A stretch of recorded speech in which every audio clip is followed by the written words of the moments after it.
Ndugu zangu, tumsifu Yesu Kristo. Karibuni tutafakari masomo ya Dominika ya 5 ya Pasaka mwaka A. Somo la kwanza ni kutoka kitabu cha Matendo ya Mitume sura ya 6 aya ya 1 hadi 7. Wimbo wa katikati ni kutoka Zaburi ya 33. Somo la pili ni kutoka waraka wa kwanza Mtume Petro kwa watu wote sura ya 2 aya 4 hadi 9. Injili ni ya Yohane sura ya 14 aya ya 1 hadi 12.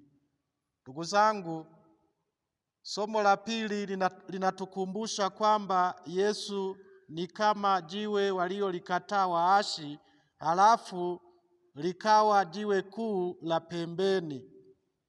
Kumbe tunaalikwa kumwendea yeye ambaye ni jiwe lililo hai, lililokataliwa na wanadamu, bali kwa Mungu likiwa teule lenye heshima. Kazi kwetu sisi wanadamu ni kumwamini Yesu, kumtumainia, kumpenda na kumtumikia hapa duniani, kama kweli tunataka hatimaye kwenda mbinguni, mahali alipoenda kutuandalia Bwana wetu Yesu Kristo, kadiri Injili ya Dominika hiyo inavyosema. Tunaombwa kuzitangaza fadhili zake yeye aliyetuita tutoke gizani tukaingia katika nuru yake ya ajabu. Rejea somo la pili la Dominika hiyo. Namna halisi ya kumtumikia ni kuwa kama mawe yaliyo hai ndani ya kanisa lake. Tuwe nyumba ya Roho. Maana yake kila mmoja wetu anaalikwa kutumia vipaji vyake, karama zake, talanta zake ili tulijenge na kulitegemeza kanisa la Mungu. Kila mmoja wetu ajitahidi kujali na kuwajibika ndani ya kanisa la Mungu. Kila mmoja wetu awe na bidii katika imani yake, katika kanisa lake, katika dini yake, kulingana na karama zake, nyadhifa yake, nafasi yake au daraja lake.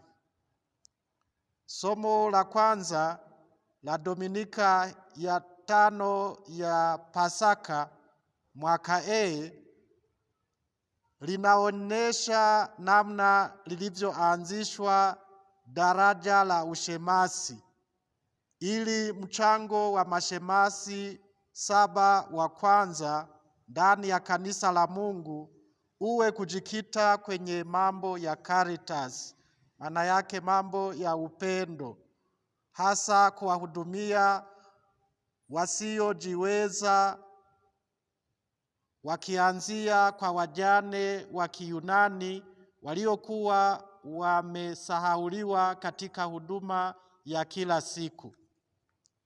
Tangu uwepo wao ndani ya kanisa, hao mashemasi, tangu uwepo wao, mitume walipata nafasi kubwa zaidi ya kujikita kwenye mahubiri ya neno la Mungu na kwenye sala. Na kuomba wewe Mkristo usiwe mzembe au mvivu ndani ya kanisa la Mungu. Gundua vipaji vyako, gundua karama zako na talanta zako, uzitumie kwa bidii, na hivyo ulijenge na kulitegemeza kanisa la Mungu.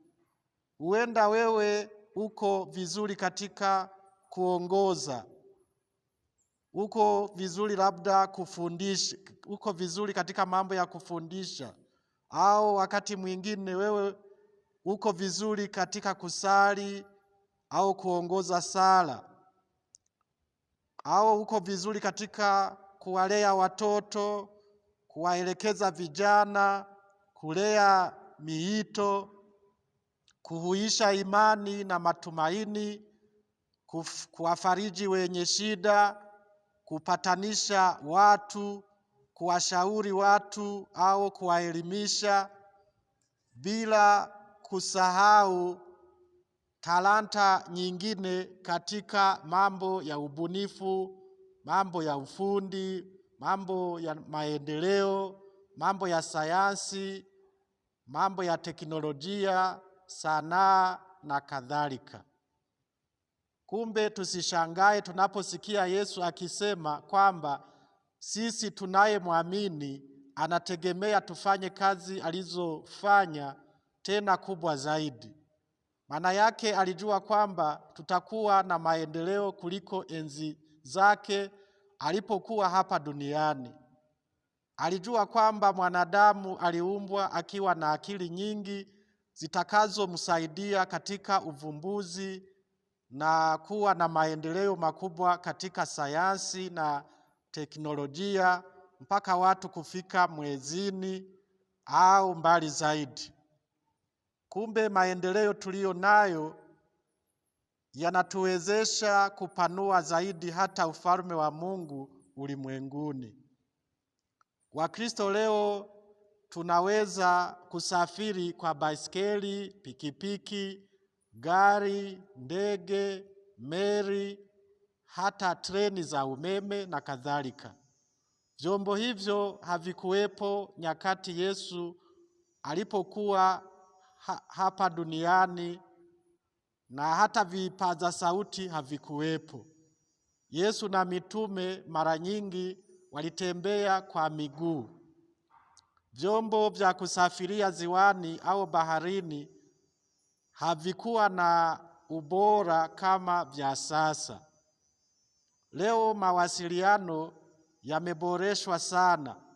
Kuna redio, kuna TV, kuna simu, kuna mitandao ya kijamii kama Facebook, WhatsApp, YouTube, TikTok na kadhalika.